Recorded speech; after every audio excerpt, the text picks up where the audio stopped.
Hello to everyone, welcome back to my channel. In this video, ituturo ko sa inyo kung paano mag-copy link ng ating Twitter link. So, we have to open our Twitter app.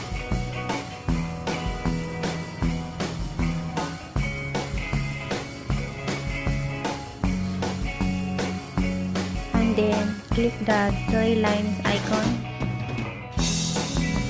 Then, click your profile. And then, as you can see, in the right side upstairs, so you can see the three dot icon. Just click that one. And then, click share.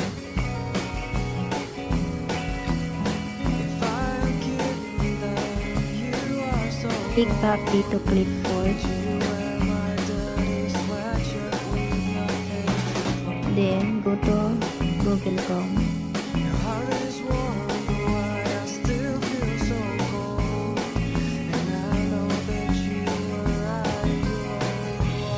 Just paste her. So we need to check our link.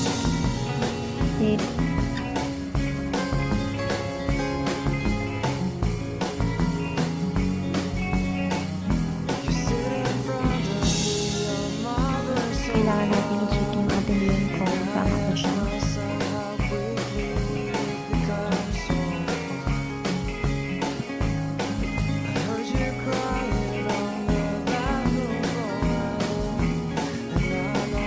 So, tama yung ating link.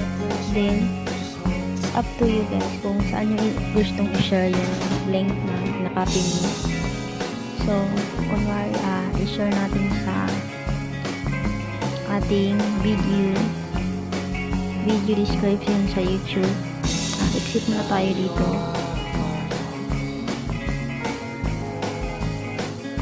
And then, go to your YouTube apps. Then, go to your profile. Then, click your channel.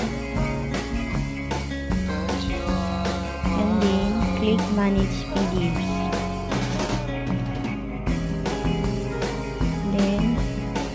Go to the three dot icon. Kailangan mo mamili ng kayo na po bahala mamili ng video na gusto niyo lagyan ng link na nakopy natin sa ating Twitter. So for example, ito yung pili kong video.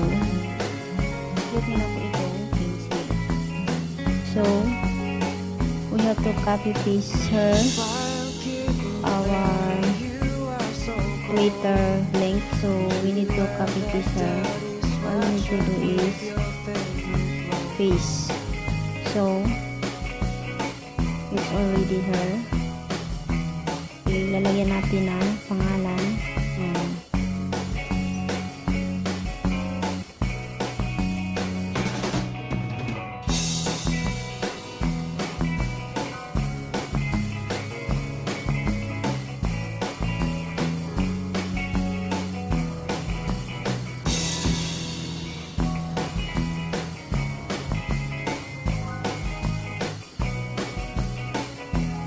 After you paste your link and then go to the back arrow and then click save.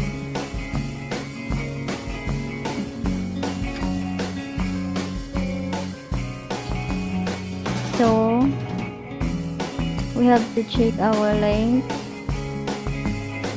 if it is like. Hi to everyone. Just click this down arrow and then find the link, and so click the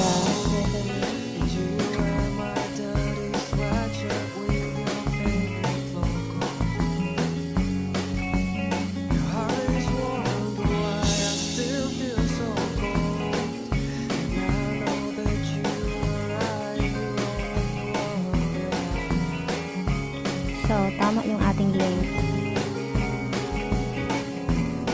That's all guys. I hope you enjoy watching my video tutorial. And don't forget to subscribe and click the notification bell para updated pa kayo sa mga